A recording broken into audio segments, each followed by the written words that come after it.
जाएगा, आखिरी दम तक हम लड़ेंगे। ईरान जिंदाबाद, ईरान जिंदाबाद, खामनेई जिंदाबाद, खामनेई जिंदाबाद। अमेरिका, इसराइल और इसराइल के हामियों मुर्दाबाद। जालिम का साथ देने वाला भी जालिम होता है। अमेरिका जालिम है, इसराइल जालिम है। फिलिस्तीन मजलूम था, मजलूमों की मदद ईरान ने की। जो इस मामले की जानकारी रखते हैं वो भी कह रहे हैं कि ये वॉर इसराइल ने भले ही शुरू की हो, लेकिन शायद इसे ख़त्म ईरान ही करेगा। लेकिन और मुस्लिम ममालिक कहाँ हैं? अगर इकट्ठा होकर हो जाए तो इनकी कोई औकात ही नहीं है कुछ बच्चे देखें ना, औरतें देखें और सारा अस्पताल देखें ना, स्कूल देखें। आज पूरा गाजा खत्म। खाने काबा में आने वाले टाइम में यहाँ पे हमें एंट्री भी अगर हमारी होगी तो अमेरिका और इसराइल से पूछ के होगी, तो ये कितना बड़ा तमाचा होगा हमारे ऊपर।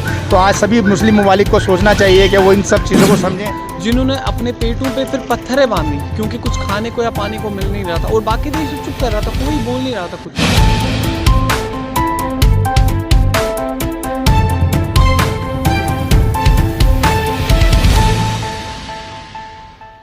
हेलो दोस्तों, इंडिया की न्यूज़ में आपका स्वागत है। इस वक्त मैं मौजूद हूँ ओखला विहार की बाबुल इल्म मस्जिद के पास, जहाँ पर अभी जुमे की नमाज़ ख़त्म हुई है। बातचीत करेंगे यहाँ पर के जिस तरीके से ईरान ने इसराइल पर हमला कर दिया है। जब वक्त आएगा, जब भी अल्लाह की तरफ से हुक्म होगा, जब भी होता है। ईरान ने इंतज़ार किया सबका। ये जो 56 मुल्क 57 मुल्क बैठे हुए थे ना, इन सब का इंतज़ार हो रहा था कि किस में कितनी आग लगती है। इस्लाम का किस किस को, मुसलमानों को दर्द है, किसी के दर्द नहीं हुआ। जिसके पास दर्द होना था, जिसका असली इस्लाम है, जो इमाम हुसैन के ज़माने में था, करबला में हुआ था। जैसे इमाम हुसैन 72 के साथ थे और उधर 10 लाख का लश्कर था। आज भी ये 57 मुल्क एक तरफ बैठे हुए हैं। इनको कोई इनके ऊपर जू नहीं रिंग रही, इनके ऊपर कोई असर नहीं हो रहा इनके ऊपर। फ़िलिस्तीन को तबाह कर दिया, बर्बाद कर दिया फ़िलिस्तीन को, गाज़ा को पूरा मिटा दिया करके। किसी का आग नहीं लगी। आग लगी तो उस जगह जहाँ इस्लाम था, सही इस्लाम है जहाँ पर। ईरान जिंदाबाद, ईरान जिंदाबाद। ईरान अपनी पूरी ताकत के साथ, हिम्मत के साथ में मुकाबिल में इसके काफिर कुफ़ार यहूदों के मुकाबले में डटा पड़ा है वो। अमेरिका मुर्दाबाद, इसराइल मुर्दाबाद। ये नारे फिर नारे जहन्नुम। इसराइल और अमेरिका और उसका हामी जितने भी, उसको जो जालिम की हिमायत करने वालों पे सब पे लानत भेजते हैं हम लोग। मजलूमों के जो हिमायती हैं उनकी हम तरफदारी करते हैं, उनकी इज़्ज़त करते हैं, एहतराम करते हैं जो मजलूमों के साथ है।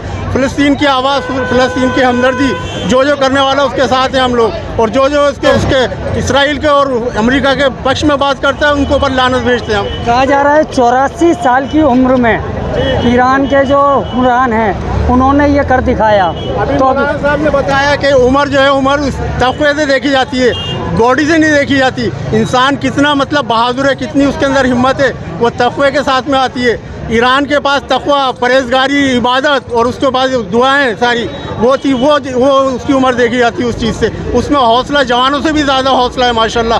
86 साल की उम्र माशाल्लाह। वो उम्र उसको नहीं देखा था दिनों को। ईरान जो है इसराइल को कहाँ तक अब लेकर जाएगा? किरदार तक इंशाल्लाह पहुँचाएगा। इंशाल्लाह कैफर किरदार तक इसको इसराइल को पहुँचाएगा। आखिरी दम तक हम लड़ेंगे।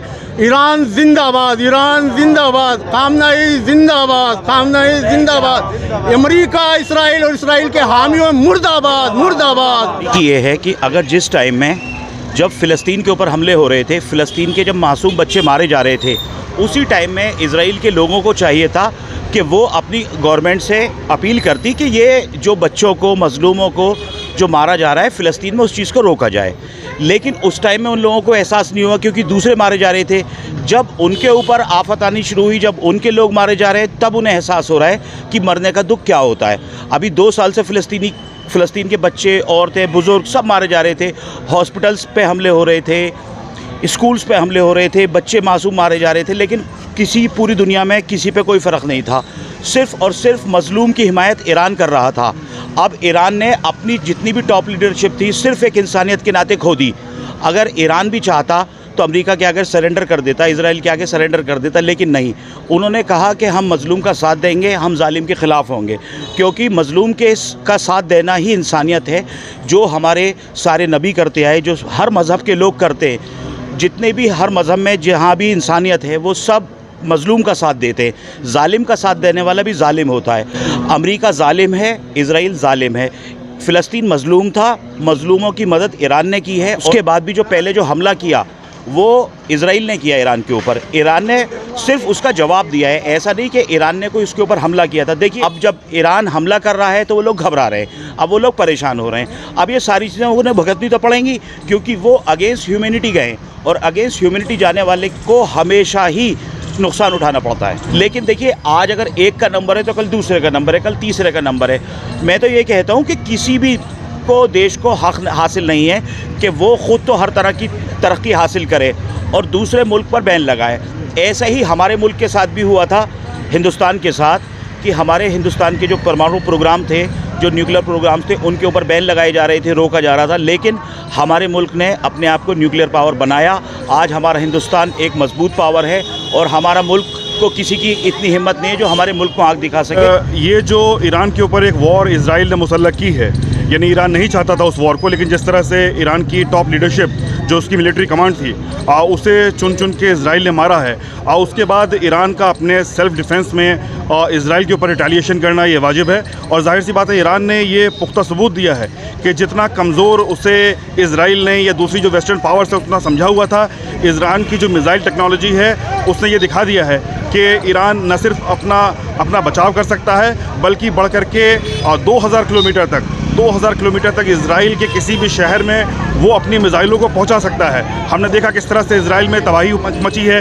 तेल अवीव, जिसे दुनिया का सबसे ज़्यादा सुरक्षित शहर माना जाता था, वहाँ तक तबाही के मंजर जो हैं वो दिखाई दे रहे हैं। इजराइल ने जो मीडिया की वहाँ पर एक पाबंदी लगाई है और बॉयकॉट किया है मीडिया को कि वहाँ पर इजराइल के जो तबाही के मंजर हैं वो यहाँ से विजुअल्स बाहर नहीं जाएंगे।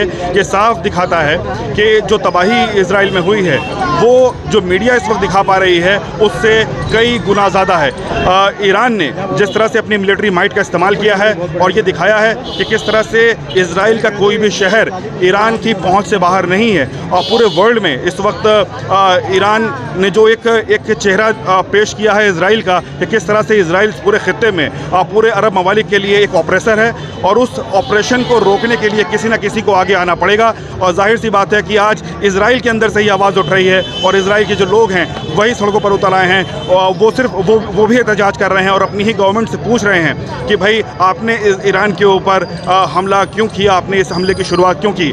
में इजराइल और ईरान की वॉर चल रही है, जिसमें अब ईरान कहीं ना कहीं हावी पड़ता नजर आ रहा है। जो इस मामले की जानकारी रखते हैं वो भी कह रहे हैं कि ये वॉर इजराइल ने भले ही शुरू की हो, लेकिन शायद इसे ख़त्म ईरान ही करेगा। ये सिर्फ फ़िलिस्तीन का बदला नहीं, ये हर उस मजलूम पे जुल्म होने का बदला है जो कि ये लोग करते आए हैं। आप देखिए, एकदम सिंपल साफ है कि आप एक बार बात कर रहे हैं ओमान में, वो लोग आ रहे हैं बात करने, जो ईरान के जो आदमी वहाँ पे बात कर रहे हैं, आप उनको बम से उड़ा रहे हैं और कह रहे हैं कि आप सीज़ फायर कर लो।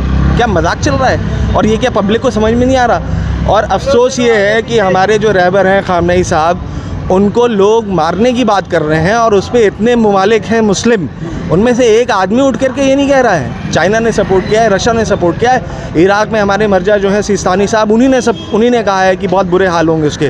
लेकिन और मुस्लिम ममालिक कहाँ हैं? अगर इकट्ठा होकर हो जाए तो इनकी कोई औकात ही नहीं है कुछ करने की। नॉर्मल जानवर के बच्चे को भी अगर मरा हुआ आप देख लें रोड पे, वो ऐसे भी नॉर्मल डेथ हो तो भी अफसोस होता है, और आप बम से उड़ा रहे हो छोटे छोटे बच्चों को। पेट में बच्चे हैं, उनको मार दिया आपने। और तो बच्चों को मतलब कोई हद है। अभी उनके यहाँ जो हॉस्पिटल पे अटैक हुआ, वो हॉस्पिटल पे इजराइल के अटैक नहीं होना था, वो बगल वाले में होना था। उसका हल्का सा पार्ट वहाँ पे जाके उस पर थोड़ा सा लगा, और वो कह रहे हैं कि यार कहते हैं ये बड़ा इन लोग ने मारा है जानबूझ करके और खामनेई साहब ने।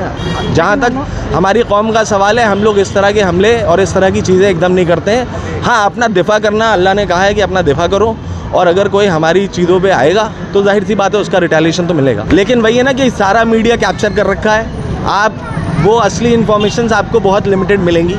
तो इसलिए अल्लाह से दुआ है कि चीज़ें दुरुस्त रहें। फिर जो आदमी नेगोशिएशन कर रहा है ईरान की तरफ से, वहाँ पे अमेरिकन से बात कर रहा है किसी दूसरी कंट्री में जाके, आप उसी को बम से उड़ा रहे हो और अब आप कह रहे हो कि सीज़ फायर करना चाहिए, सरेंडर करना चाहिए। खामनेई साहब के लिए नाउज़ुबिल्लाह पता नहीं क्या क्या बातें कर रहे हो। अफसोस ये है कि जितने भी मुस्लिम ममालिक देश हैं, उन्हीं को इस चीज़ पे पूरा इकट्ठा होकर सपोर्ट करना चाहिए, क्योंकि अगर आप आज चुप रहेंगे तो अगली बारी फिर आपकी है। वो देखो जो कह रहे हैं ना, ये सब चीज़ें खामखा की अफवाहें है। ईरान अपने पैरों पे मजबूत खड़ा है, लेकिन नुकसान तो हो रहा है उसका, ऐसी कोई बात नहीं है। बाकी और क्या कहेंगे, आप सारी दुनिया देख रही है कि वो मजलूम है, सारी जितनी भी कंट्रियाँ हैं सब उसके ख़िलाफ़ है, कोई बोलने वाला नहीं है। तो कम से कम खड़े तो हो सकते हैं उसके पास। जो चीज़ इजराइल ने की है आज से कुछ दिन पहले फ़िलिस्तीन पे, वो सारी चीज़ें वो कर रहा है, लेकिन कोई बोलने वाला नहीं। आज उनके अगर मर रहे हैं तो आज ये हो रहा है कि अस्पताल पे बम मार दिए। इससे पहले तो इसराइल ने सब कुछ किया है, उनके साथ है। वो मौला को मानने वाले हैं, इमाम हुसैन को फॉलो करते हैं, वो तो मजलूम का हमेशा वो साथ देगा ईरान, और वो खड़ा है आज भी ईरान। और हम सब की जिम्मेदारी है कि हम ईरान के साथ कुछ नहीं कर सकते, कम से कम उसके मुआफ़क़त में बोल तो सकते हैं। इस सिस्टम आप खुद नोट कर सकते हैं कि ईरान जो है पिछले 50 साल से सैंक्शन झेल रहा है, और वो अकेली ऐसी कंट्री जो सेल्फ मेड कंट्री है। जितना भी वेपन आज ईरान यूज़ कर रहा है वो अपने खुद के बनाए हुए हैं। ये किसी का ये नहीं है कि जो इसराइल के पास जो भी चीज़ें हैं वो पूरी जगह जगह से इकट्ठी की हुई हैं, अमेरिका की बैकअप है उसके पीछे। तो आज जो है ना, ये दुनिया को पता चल गया है कि, और सबसे बड़ी जो ताकत है ईरान के पीछे वो है अल्लाह, ठीक है नहीं। और जो क्योंकि अल्लाह जो है हक़ के साथ है, और हक़ जो है वो आज ईरान के साथ है, क्योंकि फ़िलिस्तीन के अंदर और इज़राइल और क्या कहते हैं अपना गाज़ा के अंदर जो इन्होंने इतने ज़्यादा लोगों को शहीद किया, और एक सिर्फ अपने मकसद से कि एक उस जगह को कब्ज़ा कर रखा है। उन्होंने बच्चे देखे, ना बच्चे देखे, ना औरतें देखी, और सारा अस्पताल देखे, ना स्कूल देखे।